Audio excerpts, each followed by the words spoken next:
টাঙ্গুয়ার হাওরের সবচেয়ে সুন্দর হাউস বোট বোধহয় এটাই। টাঙ্গুয়ার হাওর এমন একটা জায়গা যেখানে হাওর মিশে গেছে দূর পাহাড়ের সাথে। বর্ষার সিজনে এমন একটা জায়গায় না গেলে কিন্তু এই মৌসুমের আসল সৌন্দর্যটাই মিস। আজ আমি কোন বোটে এসেছি, কিভাবে এসেছি, আর এই বোটটা এত স্পেশাল কেন, এই বোটের সাথে কিভাবে হুমায়ুন আহমেদ জড়িত আছে তার পুরোটাই বলে দিব কিছুক্ষণ পর। তার জন্য কিন্তু দেখতে হবে পুরো ব্লগটা।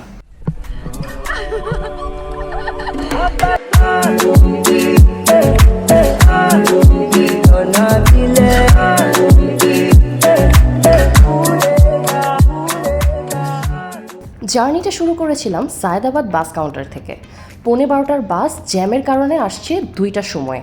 সেখানে খেলাম একটা ধরা। ঘাটে পৌঁছাতে লাগলো সকাল 11:30। এর মধ্যে সবাই আমাদের জন্য অপেক্ষা করছে নৌকার মধ্যে। বোটে ঢুকতেই দিল একটা ওয়েলকাম ড্রিঙ্ক। তারপরে আমরা রুমে বসে বসে দোল খেতে খেতে শুরু করলাম আমাদের যাত্রা। এই ট্রিপে আমি এমন একটা হাউস বোটে ভেসে বেরিয়েছি, সেটার ভেতর দেখলে বোঝার কোনো উপায়ই নেই যেটা নৌকার ভেতর নাকি কোনো অ্যাস্থেটিক ইকো রিসোর্ট। আমরা নিয়েছিলাম 2টা রুম, এর মধ্যে একটা প্রিমিয়াম রুম আর আরেকটা কাপল রুম। সো প্রথমে প্রিমিয়াম রুমটাই আপনাদেরকে দেখাই। এই রুমের মধ্যে আছে দোলনা, রকিং চেয়ার, বিশাল বড় একটা খাট যেখানে চাইলেই আপনারা 3জন থাকতে পারবেন। আর এই রুমে কিন্তু আপনারা চাইলে 4জনও থাকতে পারবেন। আর এইরকম একটা বাথরুমটার ডিজাইন এত জোস, আর সাথে আছে একটা হাই কমোড। বাথরুমের সাথে আছে একটা বড় জানালা, মানে আপনি প্রকৃতির ডাকে প্রকৃতির সাথে।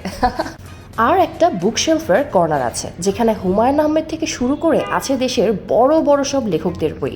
পুরো রুম জুড়ে আছে জানালা, তার সাথে সাদা পর্দা। রুমটার মধ্যে এত সুন্দর করে আলো ঢুকে, দেখলেই খুব জোস লাগে।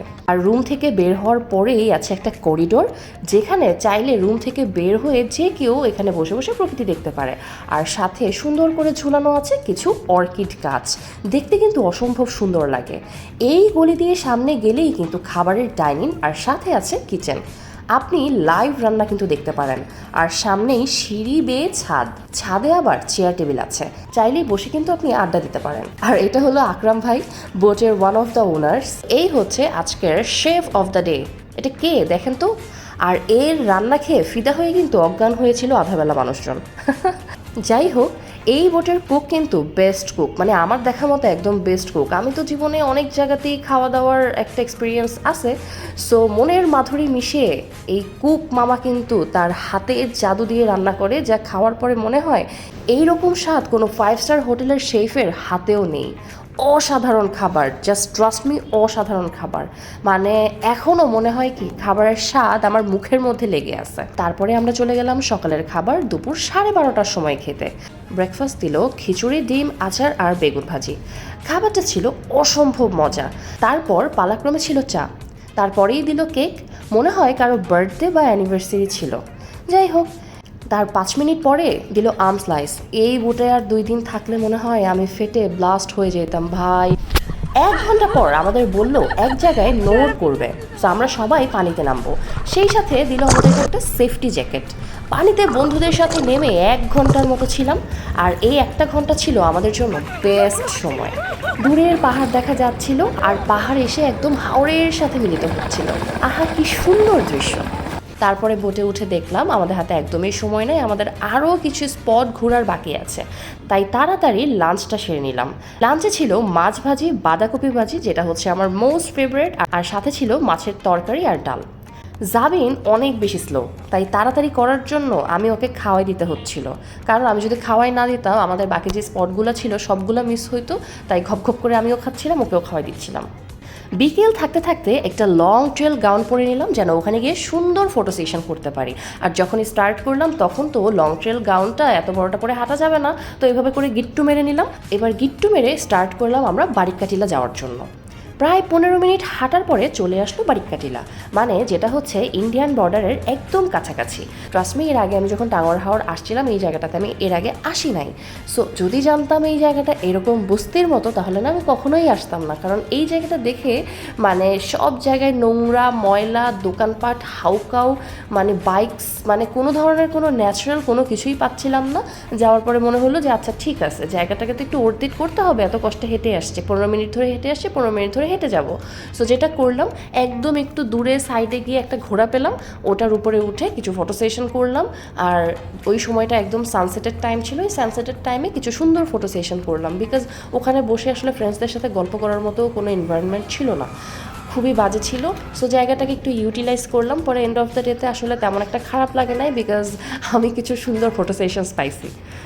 আচ্ছা, এখন অনেকেই কিন্তু ভাবতে পারেন বারিকাটিলা হচ্ছে সেকেন্ড দিন যায়। ওয়েট, আমি আমাদের প্ল্যানটা একটু বলি। প্রথম দিন যেহেতু আমরা অনেক বেশি দেরি করে ফেলছিলাম, বোট ছাড়তেই অনেক বেশি দেরি হয়ে গেছিলো, সো আমরা প্ল্যানটাকে একটু রিভার্স করছিলাম। আমরা আজকে প্রথম দিনে যে শিমুল বাগান এবং বারিকাটিলা প্রথমে মানে সেকেন্ড দিন যাওয়ার কথা ছিল, এইটাকে আমরা ফার্স্ট দিন নিয়ে আসছি। আর পরের দিন আমরা যাব হচ্ছে ওয়াচ টাওয়ার, নীলাদ্রি লেক আর আশেপাশে যে জায়গাগুলো আছে সেই জায়গাগুলোতে ঘুরবো। পরে সন্ধ্যা নামার সাথে সাথেই আমরা ফিরে আসলাম নৌকায়। আর ওখানে এসে দেখি খুব সুন্দর করে মুড়ি মাখানো, মানে যেটা হচ্ছে বিকেলের নাস্তা। তো ছাদে ওঠার পরে সবাই একসাথে গল্প করতে করতে মুড়ি খাচ্ছিলাম। তারপরেই আমাদেরকে চা দিল, আর চা খাওয়ার একটু পরেই আবার দেখলাম ডিনার নিয়ে আসলো। তো ডিনারে ছিল এই আইটেমগুলা। সো ওদের খাবার আমার কাছে একদম বেস্ট লাগছে, যেটা হচ্ছে ভিডিওর আরও কিছুক্ষণ আগেই আমি বলছি। মানে আমি যতবার খাচ্ছিলাম প্রত্যেকটা আইটেম আমার মনে হচ্ছে যে আমি আর কখনো এরকম মজার খাবার খাই নাই। ট্রাস্ট মি, মামাটা অনেক মজার রান্না করে, মানে গাজী মামা ইজ দ্য বেস্ট। এই বইটার নামকরণ করা হয়েছে কিন্তু হুমায়ুন আহমেদের বিখ্যাত একটা বই ময়ূরাক্ষীর নামে। এখন হুমায়ুন আহমেদের এত বই থাকতে এই বইটাই কেন বেছে নিল? আচ্ছা, সেটার গল্পই বলছি ঠিক বইয়ের ভাষায়। ময়ূরাক্ষী নদীকে একবার আমি স্বপ্নে দেখি। নদীটা আমার মনের ভেতর পুরোপুরি গাঁথা হয়ে যায়। অবাক হয়ে লক্ষ্য করি, কোথাও বসে থেকে একটু চেষ্টা করলেই যেন নদীটা আমি দেখতে পাই। তার জন্য আমাকে কোনো কষ্টই করতে হয় না, চোখ বন্ধ করতে হয় না, কিচ্ছু না। একবার নদীটা বের করে আনতে পারলেই সময় কাটানোর জন্য কোনো আর সমস্যা হবে না। ঘন্টার পর ঘন্টা আমি নদীর তীরে হাঁটি, নদীর হিম শীতল জলে পা ডুবিয়ে বসি। শরীর জুড়িয়ে যায়, ঘুঘুর ডাকে চোখ ভিজে ওঠে। 1990 সালে প্রকাশিত হুমায়ুন আহমেদের এই বই মানে ময়ূরাক্ষীর প্রিয় কিছু লাইন। সো এই লাইনগুলোই কিন্তু ইন্সপায়ার করছে এই বোটটার নামকরণের জন্য। রাতে আমাদের গল্প করে ঘুমাতে ঘুমাতে এত লেট হয়েছে যে সকালবেলা নীলাদ্রি লেকে নোর করার 1 ঘন্টা পরে আমরা ঘুম থেকে উঠছি। তাও আবার এক একজনকে অনেক কষ্টে ডেকে ডেকে তারপরে ঘুম থেকে উঠাইতে হয়েছে। ঘুম থেকে এক লাফ দিয়ে উঠেই বাইরে চলে গেলাম। বাইরে গিয়ে একটা বাইক ঠিক করলাম। বাইকওয়ালা 300 টাকা চাইছে। আমি বলছি 15 মিনিট চালাবো, আপনি 150 টাকা নেন। মানে হইতেছে উনি আমাকে একটা সুন্দর জায়গায় নিয়ে দিবে, তারপরে সেখান থেকে হইতেছে গিয়ে আমি একটু বাইকটা চালাবো, বিকজ এই সুন্দর নীলাদ্রি লেকটার পাশে একটু বাইক চালাতে মনে হয় ভালোই লাগবে। তারপর এখানে চালাইতে গিয়ে বুঝতে পারলাম যে ওদের যে এক্সপার্টিস, আমার সে এক্সপার্টিস নাই। বাদ দিয়ে আমি 10 মিনিটের মতো বাইক চালানোর পরে সেখান থেকে নেমে আমি আবার আসলাম। এসে একটা শাড়ি পরে বের হলাম একটু ফটোশ্যুট করার জন্য। ফটোশ্যুট করার পরে আমরা আমাদের মতো নিজেদের মতো করে এনজয় করলাম নীলাদ্রি লেকের ওই ভিউটা। কারণ নীলাদ্রি লেকের এই ভিউটা আমার কাছে কিন্তু অসাধারণ লাগে।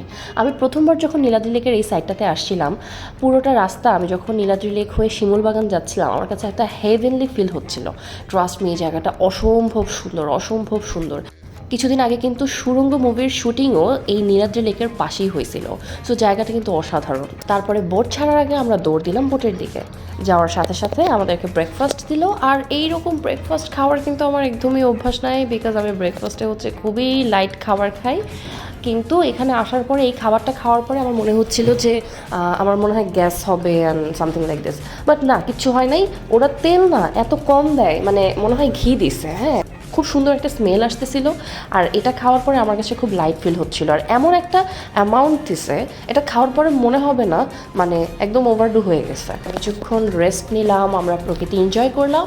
তারপরেই আমাদেরকে বললো যে আজকে আমরা ওয়াচ টাওয়ারের পাশে একটা জায়গায় আবার নামবো পানিতে।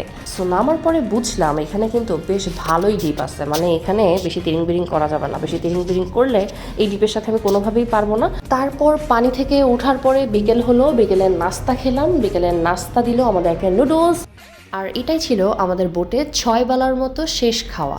এরপরেই আমরা ঢাকা ব্যাক করলাম। আর এই ব্লগটা যদি ভালো লাগে অবশ্যই অবশ্যই সবাই শেয়ার করবে।